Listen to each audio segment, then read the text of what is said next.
Assalamualaikum warahmatullahi wabarakatuh. Bagaimana kabarnya kalian semua? Saya doain semoga sehat selalu dan dalam lindungan Allah Subhanahu wa Ta'ala. Pembelajaran kita kali ini yaitu tentang bentuk negara dan kedaulatan negara loh. Nah, sebelum kita masuk ke materi, alangkah baiknya kita diawali dengan baca basmalah. Bismillahirrohmanirrohim. Nah, sebelum kita masuk, apa sih itu bentuk dan kedaulatan negara? Saya pingin nanya dulu nih sama kalian. Kalian punya bayangan gak sih? Bayangan tentang negara. Apa itu negara? Kenapa harus ada yang namanya negara? Kalau kalian berpikir negara itu berisi orang, berisi wilayah, berisi penduduk, pemerintahan, bisa iya dikategorikan negara. Tapi sebelum masuk ke penjelasannya, kita harus tahu dulu nih. Kita harus tahu apa itu kedaulatan. Negara itu berasal dari kedaulatan. Daulah itu artinya dinasti. Itu bahasa Arab ya. Itu bahasa Arab artinya dinasti. Tapi kalau bahasa Indonesia itu artinya daulat. Daulat itu artinya berdiri sendiri. Berdiri nih, kayak saya lagi berdiri sendiri. Nah, ini kalau kata lainnya itu bisa disebut sebagai daulat. Oke. Kedaulatan sebuah negara. Apa sih itu maksudnya kedaulatan sebuah negara? Ini negara nih ya. Ini negara dari Sabang sampai Merauke. Itu disebutnya Negara Kesatuan Republik Indonesia. Kenapa disebut negara? Karena negara Indonesia punya yang namanya kedaulatan. Kedaulatan itu artinya kekuasaan tertinggi di sebuah negara. Negara itu berdiri sendiri, jadi negara tanpa dibantu oleh negara lain. Maksudnya kayak gimana? Negara yang sudah terbebas dari bentuk penjajahan dari negara lain. Itu disebut kedaulatan. Kekuasaan tertinggi di dalam sebuah negara.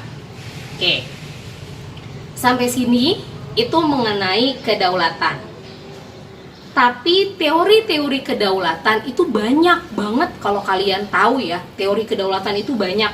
Dari tahun ke tahun teori kedaulatan itu berkembang. Apalagi yang menyangkut tentang sebuah negara. Negara Indonesia contohnya. Negara Indonesia terbentuk tahun berapa, ada yang tahu? Ya, tahun 1945. Kenapa ada negara Indonesia? Karena Indonesia sudah berdiri sendiri. Tidak ada bentuk sama sekali penjajahan. Dari Jepang, dari Belanda, itu sudah tidak ada lagi bentuk penjajahan. Makanya Indonesia disebut sebagai negara kedaulatan. Nah, sebelum masuk ke negara kedaulatan, kita masuk dulu ke teori-teori kedaulatan menurut Jane Bodin. Menurut Jane Bodin, teori kedaulatan itu ada empat. Ada empat nih ya. Teori kedaulatan menurut Jane Bodin ada empat. Yang pertama itu asli. Asli, ada penjelasannya di sini. Yang kedua yaitu permanen. Permanen. Dan yang ketiga itu tunggal. Menurut Jane Bodin yang ketiga itu tunggal. Dan sedangkan yang keempat terakhir yaitu tidak terbatas sama sekali.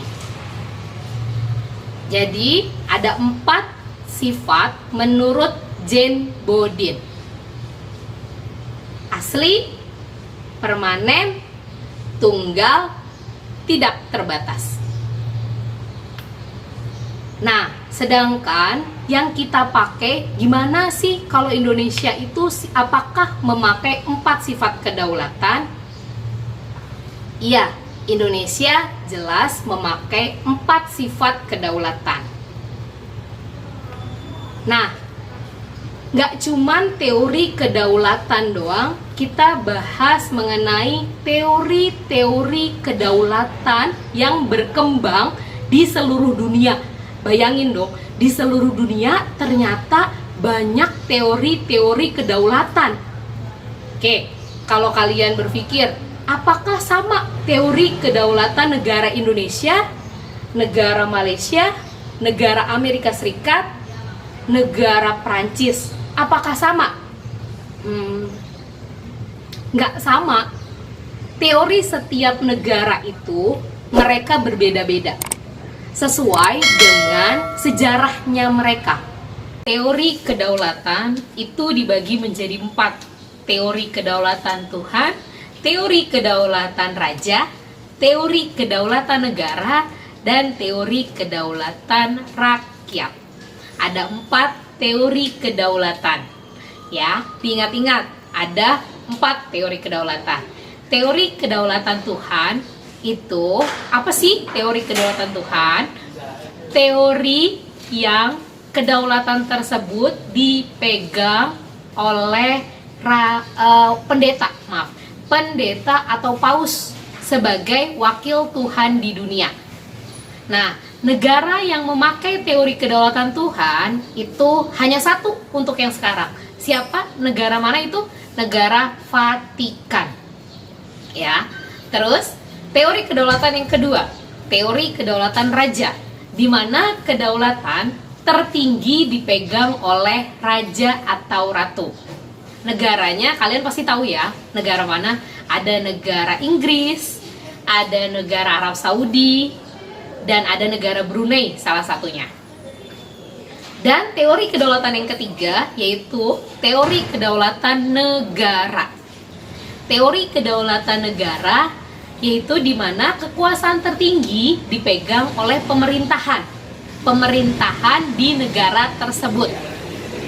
Gitu. Negara yang menganut teori kedaulatan negara, saya contohin satu ya, yaitu adalah negara Jerman pada masa pemerintahan Adolf Hitler.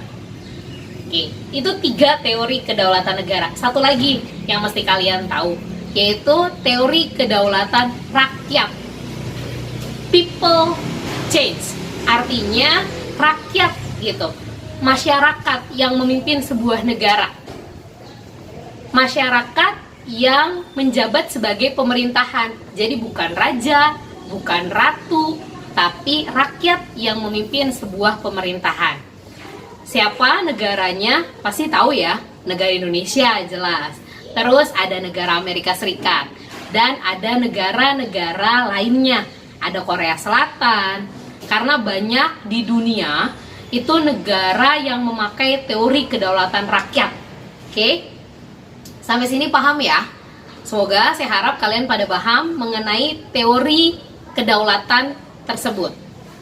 Lanjut ke bentuk kedaulatan. Bentuk kedaulatan itu ada 2. Bentuk kedaulatan ke dalam dan kedaulatan keluar.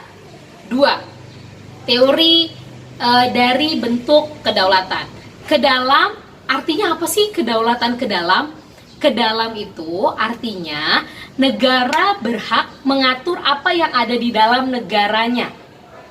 Kayak sepertinya Indonesia nih, wilayahnya dari Sabang sampai Merauke. Otomatis pemerintah negara Indonesia berhak mengatur daerah dari Sabang sampai Merauke. Itu kedaulatan ke dalam. Sedangkan keluar artinya negara Indonesia bekerja sama dengan negara-negara lainnya seperti Amerika Serikat, Brunei Darussalam, ada Cina, ada Palestina. Itu teori kedaulatan keluar. Negara Indonesia bekerja sama dengan negara-negara lainnya.